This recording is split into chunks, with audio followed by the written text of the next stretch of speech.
I actually have a problem with people that pretend to have allergies when they don't actually have allergies. And it's not for the reason that you might think. As far as having a dietary preference, I don't like tomatoes, I don't like onions, I don't like mushrooms, or just saying that you don't want any gluten or you want to order something gluten-free, whatever. Totally fine. 100% okay. I will make the food according to your preferences. I get paid by the hour. I get paid regardless of whether or not you want to eat gluten or not, right? No big deal at all. The reason why I have a problem when people start saying that they are allergic to something that they are not allergic to is there's actually two things that happen. So when you say that you're allergic to something, in the back of house, the cooks actually have to go through a process. We have to use brand new equipment. We have to clean things. We have to make sure that nothing has touched it. We got to make your food first. There's a lot of things that we go through to make sure that you don't have a reaction. And even then, depending on your sensitivity,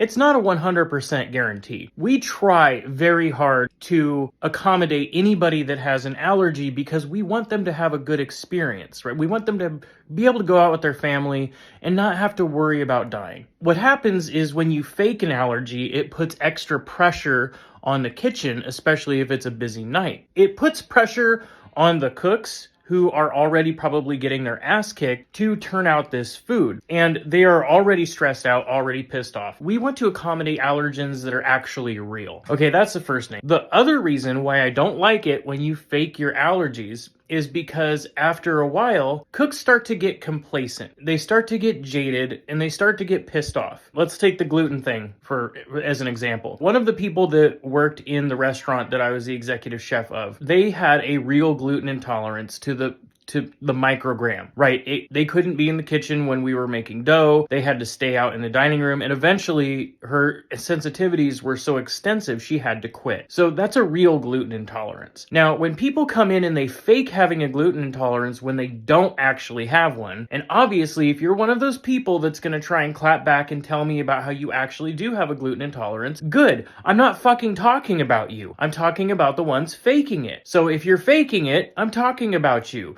If you have a gluten intolerance, I'm not talking about you. Have a nice day. Anyways, if we take this gluten intolerance as an example of a type of allergen, after we get 20, 30, 40, 50, all of these people coming in claiming they have a gluten intolerance when they don't, unfortunately, the cooks start to get a little jaded about it. Be like, they just start assuming they're not really gluten intolerant. So one day, they may do something like, oh, they wanted a gluten-free bun. We'll just take their burger and take it off of the regular bun, put it on a gluten-free bun, and it'll be fine. Okay, if that was an allergen, we would have had to remake the whole thing because it shouldn't have been able to come in contact with that bun before being served. I'm not making excuses for them. I'm not saying that they're supposed to do this, and I'm not saying it's right, but I am saying that this is just a fact of the matter. This is a matter of fact that this happens in restaurants. Not every restaurant, but it does happen in some restaurants. So many people with these fake ass allergies have come in that honestly, the cooks start to get a little lazy. They're sick of going to a different part of the kitchen, cleaning off the grill, using all brand new equipment, having to prep ingredients in a separate location from it. All because you don't like tomatoes. And you could have just said, can I get this without tomatoes, please?